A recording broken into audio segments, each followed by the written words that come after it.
Aquí vamos a conocer la historia de el primer mártir de la iglesia llamado Esteban.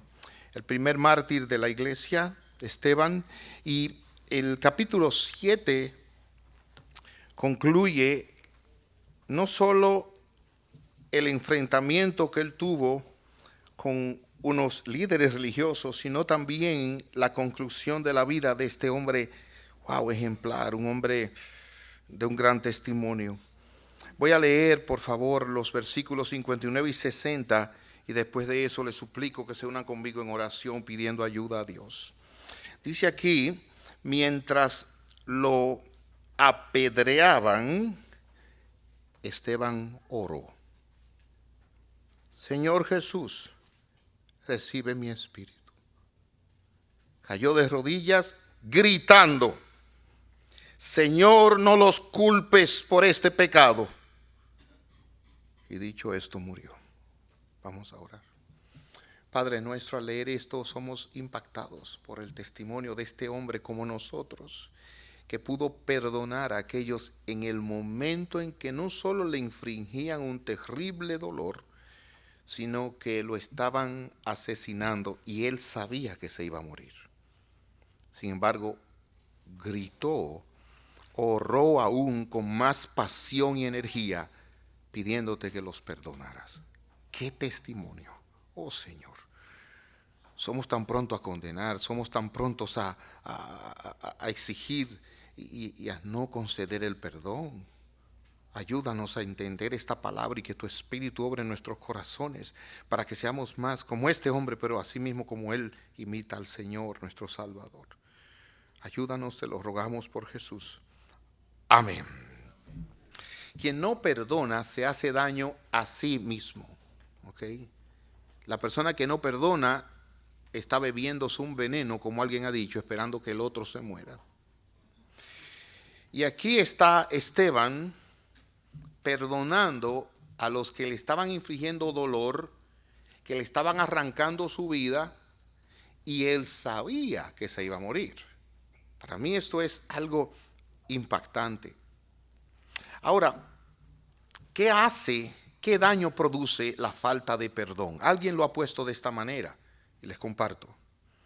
La falta del perdón tiene por lo menos 7 efectos en nuestras relaciones interpersonales. 1, cambia las relaciones y nunca vuelven a ser las mismas. Cuando una persona no perdona, las relaciones se rompen y ya no vuelven a ser lo mismo. Pero cuando usted perdona, esa relación viene y se restaura y es más fuerte que lo que fue antes. En segundo lugar, la falta del perdón deja amistades destruidas. Mire, usted sabe lo difícil que es conseguir un buen amigo. Un buen amigo. Es difícil, pero cuando no hay perdón, eso se destruye. En tercer lugar, la falta de perdón produce daño también en el ministerio en la iglesia, porque nadie piense que esto de no perdonar es solamente de los peores en este mundo. No, eso pasa dentro de la iglesia. Personas en la iglesia que tienen problemas. Pablo tuvo problemas con uno que él trabajaba, Bernabé. ¿Y saben lo que pasó? Entre él y Pablo hubo una diferencia tan fuerte que se separaron. Y ustedes saben que hay muchísimas iglesias que resultan de una división y un disgusto. Y a veces eso pasa. Pues la falta de perdón separa buenas relaciones aún dentro de la iglesia. La falta de perdón también produce un aislamiento. ¿Saben por qué?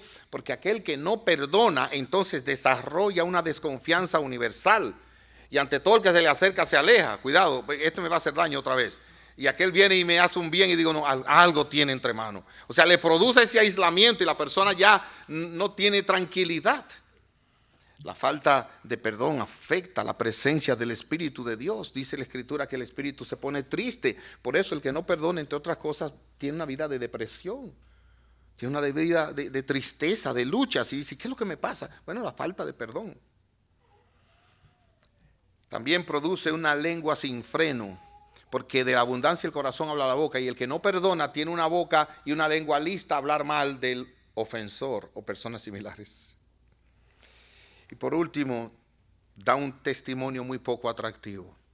Porque el testimonio de un cristiano, si sigue a Cristo, si tiene el Espíritu de Cristo, es como Cristo que perdona a sus enemigos y como Esteban que perdonó a los que le quitaban la vida. Ese es el modelo cristiano.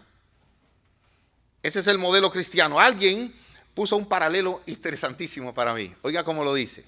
Voy a ver si me acuerdo bien. Dice, devolver mal por mal es una bestia. Eso hacen los animales. Pero devolver mal por bien es satánico. Pero devolver bien por mal es cristiano. Me hacen mal, pero yo le hago el bien en el poder de Cristo. Ese es el modelo. Ahora, cuando nosotros vemos a lo que hizo Esteban, nosotros podemos perdonar, pero al mismo tiempo nos decimos, pero ¿dónde está la venganza? Dice Dios, no se venguen ustedes. No se venguen. Dios dice, mía es la venganza, yo pagaré. Entonces un cristiano bien puede decir por el apoyo de la Escritura, bueno, Señor, tú has dicho que tuya es la venganza. Por lo tanto, esta persona me ha hecho esto y ya yo he pensado bien la venganza que yo quiero. Yo quisiera que tú lo dejaras así, que tú hagas acá y comienza a orar basado en ese versículo. Pero mire, esa no es la intención del texto. El texto lo que dice es, mira, en cuanto a ti, perdona, líbrate de eso. Y si hay algo que vengar, yo me voy a encargar. Eso es lo que Dios te está diciendo. Pero no es un apoyo para eso.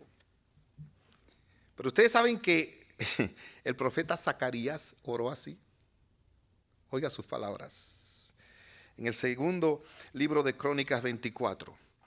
Óigalo. Entonces, versículo 21.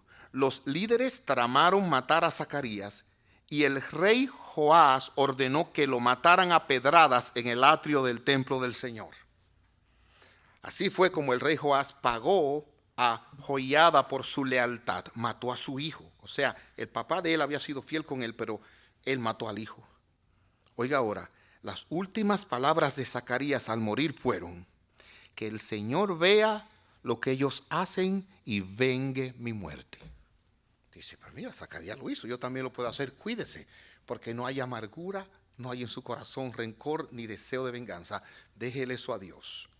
Pero otra vez volviendo a Esteban, ¿no le llama la atención que mientras le hacían daño, porque a veces uno en el momento reacciona de una manera, ¿verdad? Pero después piensa mejor. No, este hombre fue en el momento en que le hacían daño, en el momento en que le apedraban hasta quitarle la vida, verlo sin respirar, verlo sangrarse, verlo deformarse.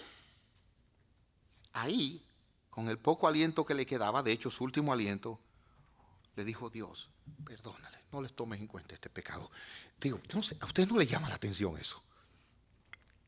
Es como decir, wow, ¿qué clase de hombre es este? ¿De dónde ese hombre sacó esa fuerza? ¿Cómo fue? La palabra de Dios no nos deja a ciegas. Y aquí nosotros encontramos básicamente tres cosas que quiero llamar su atención. Una, eso lo hace una persona que asimila la palabra de Dios. No es que la ha oído, que se la sabe, no, que la asimila. En segundo lugar, eso solamente lo puede hacer una persona que afirma su mirada en Dios por encima de las circunstancias. Y finalmente, una persona que acepta la voluntad de Dios para su vida. Vamos a verlo en el tiempo que nos queda y espero que ustedes salgan de aquí animados para que también como Esteban puedan vivir para Dios y morir para Dios. Primero, Esteban asimiló la palabra de Dios y así fue lleno del Espíritu Santo. Dice la palabra de Dios en el versículo 54, los líderes judíos se enfurecieron por la acusación de Esteban y con rabia le mostraban los puños. Otra versión dice, crujían los dientes. ¿Usted no ha visto una persona que cuando se disgusta dice, deja que yo lo vea? Bueno, esto es parecido. Okay, pero más serio, era un asunto así, o sea, ellos no podían controlar la ira que tenían dentro, okay, y en esa condición le mostraban era así, pero dice aquí el versículo 55, pero Esteban lleno del Espíritu, o sea, lo que Esteban hizo, lo hizo lleno del Espíritu. Y cuando nosotros comparamos Efesios 5, 18 y Colosenses 3, 16, vamos a encontrar algo maravilloso allí. Que la llenura del Espíritu es lo mismo que la llenura de la palabra de Dios. Porque el fruto que produce ser llenos de la palabra de Dios es el fruto que produce ser llenos del Espíritu. Quiero que lo entiendan. Y hermanos, miren, nosotros vivimos una época de comunicación ejemplar. Usted ve de todo al segundo, muchas cosas. Y así tenemos acceso a mucha y mala información. Y a veces pensamos que la llenura del Espíritu se manifiesta brincando. O la llenura del Espíritu se manifiesta en una persona corriendo en un salón como este. O la llenura del Espíritu se manifiesta de cualquier manera desordenada. No. Oiga bien, la llenura del Espíritu es lo mismo que la llenura de la palabra de Dios. Y oigan cómo es el fruto. Óiganlo, dice aquí la palabra de Dios en Efesios 5, 18 al 20. No se emborrachen con vino, porque eso les arruinará la vida. En cambio, oiga, sean llenos del Espíritu Santo. Ahora mire el fruto al ser llenos del Espíritu Santo. Cantando salmos e himnos, canciones espirituales entre ustedes, haciendo música al Señor en el corazón. Y ahora oiga, y den gracias por todo a Dios el Padre en el nombre de nuestro Señor Jesucristo. Hay una conexión, ser lleno del Espíritu Santo y dar gracias a Dios por todo. Ahora oiga Colosenses 3:16. Que el mensaje de Cristo o la palabra de Cristo con toda su riqueza llene sus vidas. ¿Ven? Lleno del Espíritu, lleno de la palabra. Enséñense, aconséjense unos a otros con toda sabiduría que Él da. Ahora oiga, canten salmos, himnos, canciones espirituales a Dios con un corazón agradecido. Lo mismo.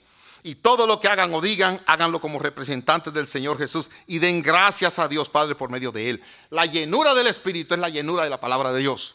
¿Por qué pudo Esteban perdonar así? Porque era un hombre lleno del Espíritu y lleno de la palabra de Dios. Si tú quieres poder perdonar a una persona, necesitas más de la palabra de Dios. Entender qué dice Dios y cómo puedo entonces con lo que dice Dios proceder a perdonar. Noten esto.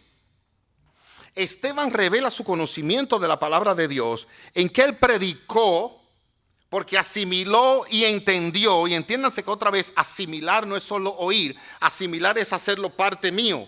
Ya eso es mi forma de pensar y hablar y actuar. Esteban predicó el sufrimiento injusto de los hijos de Dios. O sea, Esteban sabía una cosa que muchos no saben. Que la vida cristiana es una vida plena, abundante, pero también tiene sufrimientos. Hoy cantamos de la cruz. O sea, hay por ahí un mensaje que dice, ven que el Señor tiene una vida maravillosa para ti. Eso suena bien. Y eso es verdad. Pero esa vida maravillosa a veces incluye un cáncer. Esa vida maravillosa a veces incluye un abandono, calumnias y sufrimientos.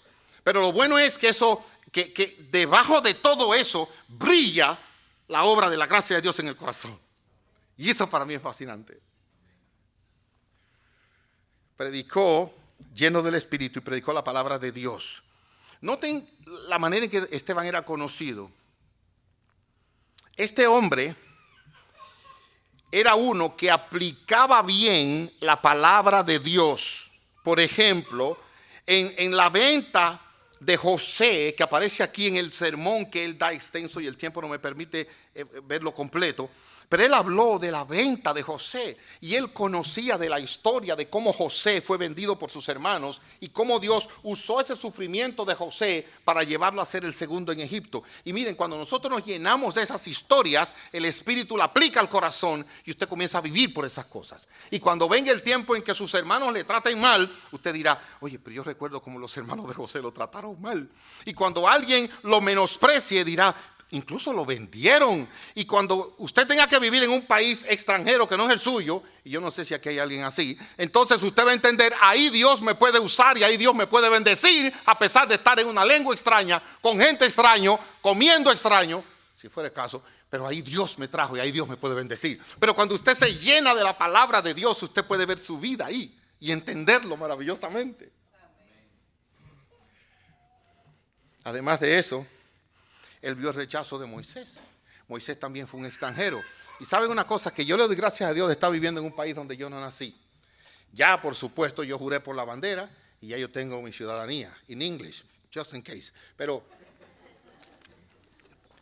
¿saben qué, hermanos? Como dirían en mi país, yo tengo el negro detrás de las orejas y el plátano en la espalda. Por más americano, ciudadano y papel y banderita, yo sigo siendo dominicano. Como arroz, habichuela, carne, pollo guisado. Todo eso, sí, esa es la verdad. Pero ¿saben qué? Me complace estar viviendo en un país extranjero porque veo tanto en las Escrituras como los hijos de Dios, Dios los mueve a lugares extranjeros. El Señor Jesucristo fue uno que anduvo de un sitio a otro. Y Moisés fue un extranjero. Y siendo un extranjero, allí Dios lo usó y Dios lo bendijo también. El rechazo de los profetas de Dios, Él lo vio como fueron rechazados. Y ustedes ven en Hebreos 11 cómo fueron perseguidos, aserrados, maltratados, pero Dios los usó. Miren, hermanos, cuando conocemos la historia del pueblo de Dios, vamos a entender entre muchas cosas que los hijos de Dios en este mundo sufren. La fe cristiana no es una póliza de seguro de que usted no va a padecer. No, lo que dice es que cuando pases por el fuego no te quemarás porque yo voy a estar contigo. Cuando pases por las aguas no te ahogarás porque yo voy a estar contigo. Y el Salmo 23 dice, aunque ande en valle de sombra de muerte, no temeré mal alguno porque Él está conmigo. Esa es la diferencia. Pero de que vamos a sufrir. Y que nos vamos a morir también. Pero cuando usted ve esto en la Escritura, eso llena su corazón. Entonces usted puede perdonar fácilmente al que le hace daño porque entiende la obra de Dios. Era lleno del Espíritu y así se presenta una y otra vez en este pasaje. Les repito, lamento tanto no poder caminar por todo el camino, pero ustedes ven desde que lo escogieron en el capítulo 6, ustedes pueden leer como dice aquí la Escritura. Dijeron los apóstoles, escojan algunos que ayuden a servir la comida. ¿Ustedes oyeron a qué fue que lo escogieron? A mí se me olvidan las cosas, ¿sí? ¿A qué fue que lo escogieron?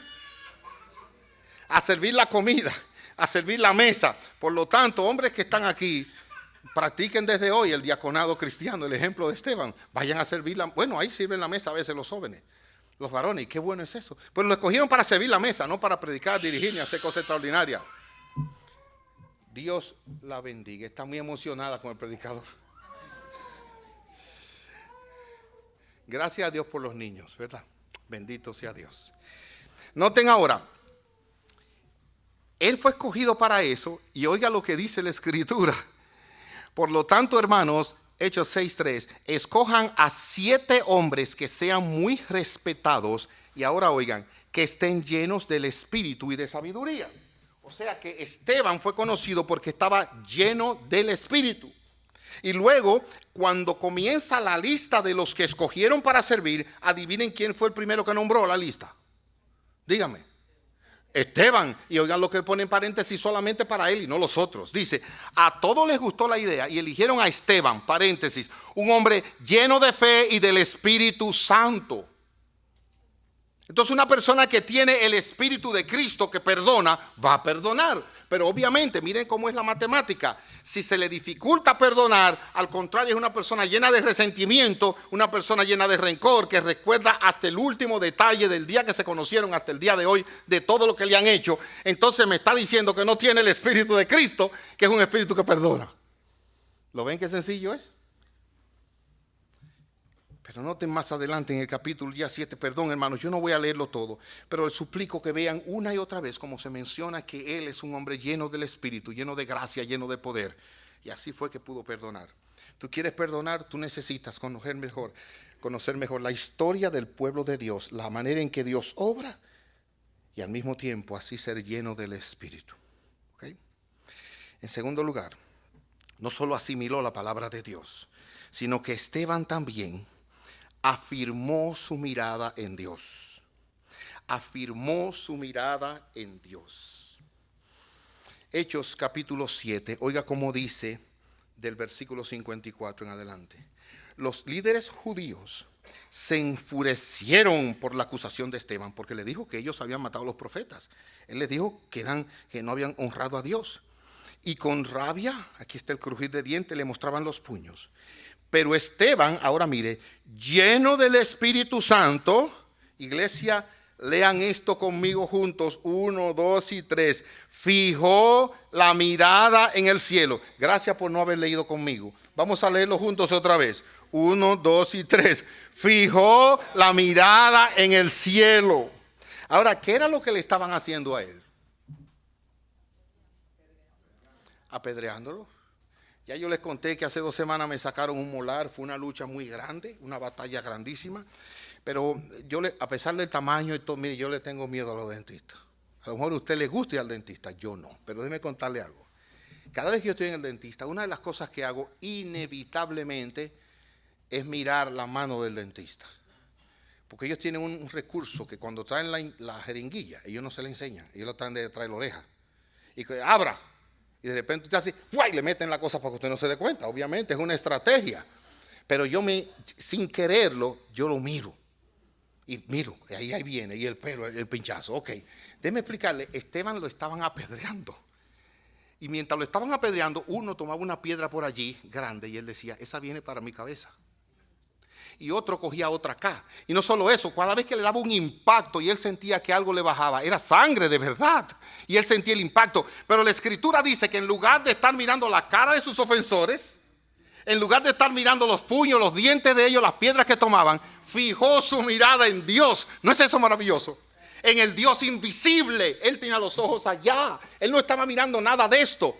Porque este hombre tenía la convicción de que nada de esto puede suceder si no tiene el permiso, el orden de Él para su gloria y para el bien de mi vida.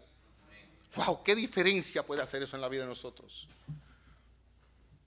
Tenía su mirada allá. Y quiero decir aquí solamente 3 cosas que nos modela Esteban. Y a mí me fascina pensar, hermanos, que la vida nuestra y todo lo que hemos pasado ha estado en las manos de Dios. ¿Usted se pone a pensar eso? ¡Wow! Todo ha estado en las manos de Dios. Miremos a Dios en esa persona que cuando yo era niño me hizo eso. Miremos a Dios en esa persona que me hizo ese daño en mi adolescencia y me hizo pasar esa vergüenza, ese sufrimiento que lo llevo. Miremos a Dios en aquella otra persona a quien conocí y me pintó castillos en el aire y yo abandoné mi familia por eso y de repente me di cuenta de que estaba en una trampa. Dios está en su trono y nada sucede en nuestra vida sin la voluntad de Dios. Y él afirmó sus ojos en Dios, no en las circunstancias. Mire, esta es la fe cristiana. Y si usted no tiene esta fe, usted va a sufrir mucho. Usted hasta va a maldecir y va a pensar mal de los padres que tiene. ¿Y por qué fue mi papá este y no el vecino? No. Usted tiene el papá que tiene porque Dios lo escogió.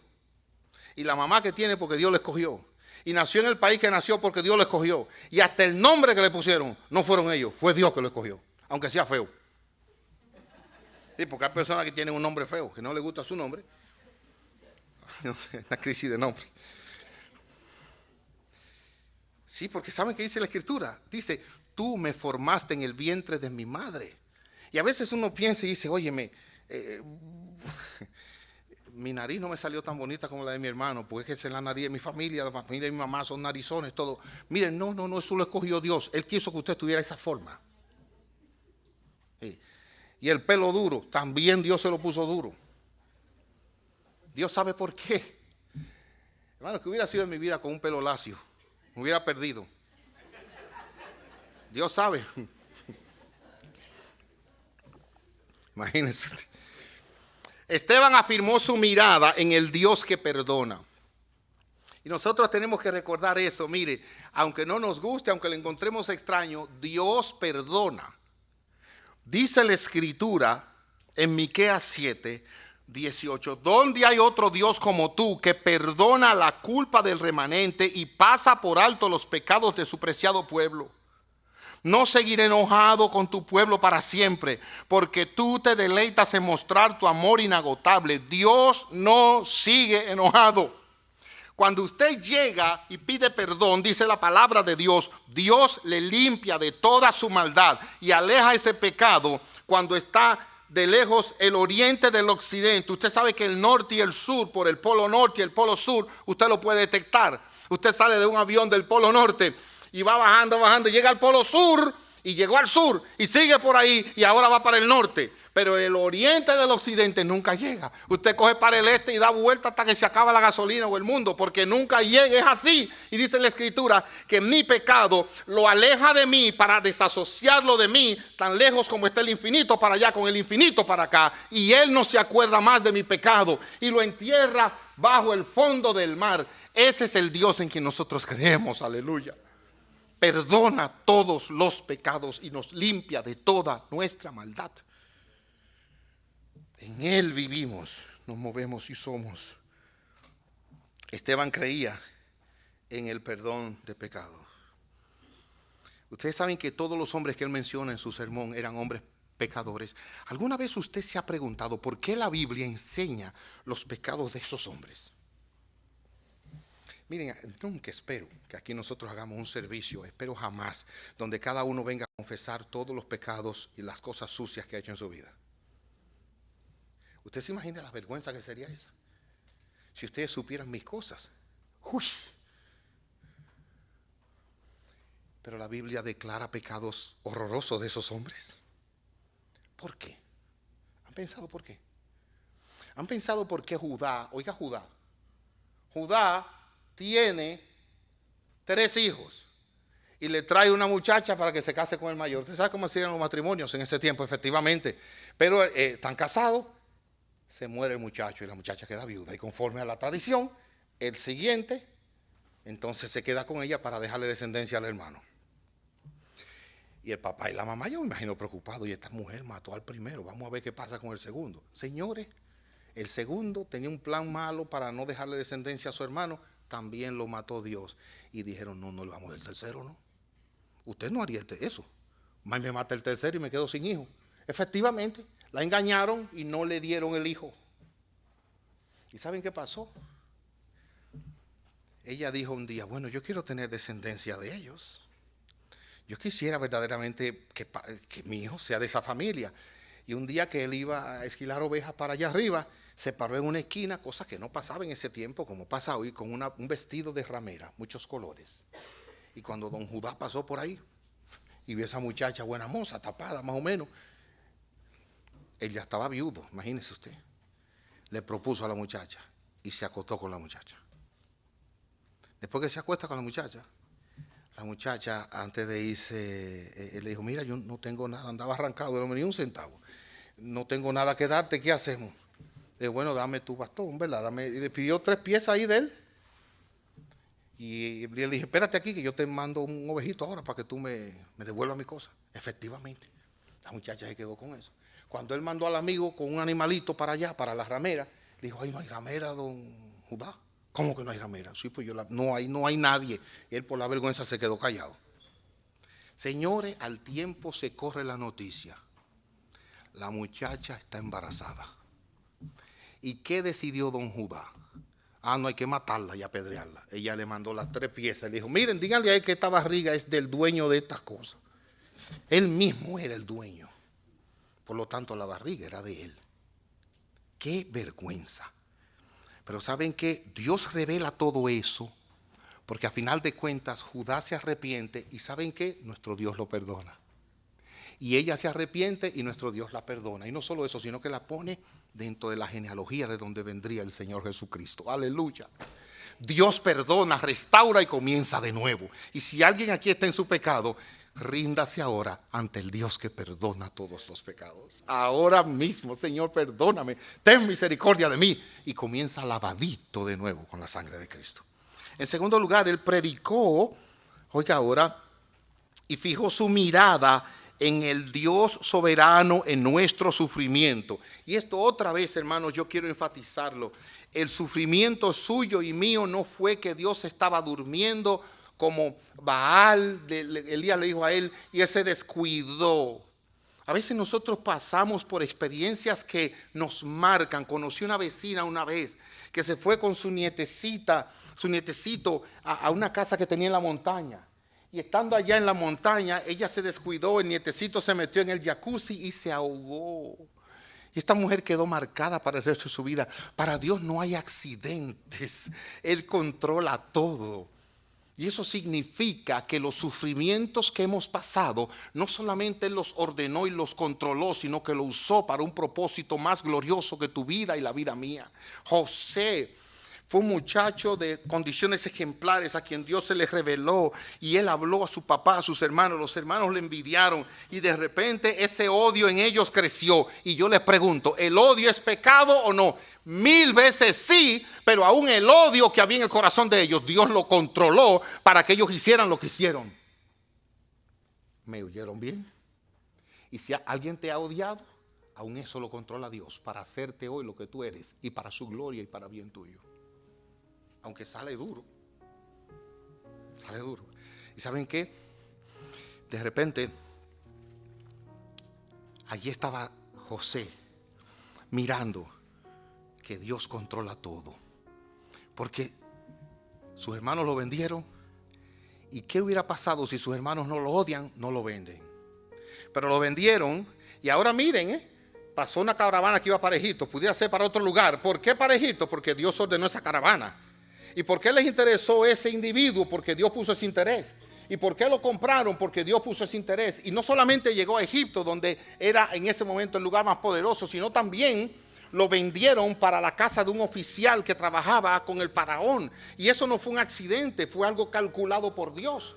Y estando en la casa de ese hombre, allí ya tenía acceso a un privilegio. Y la mujer de él lo vio y lo deseó y trató de acostarse con él.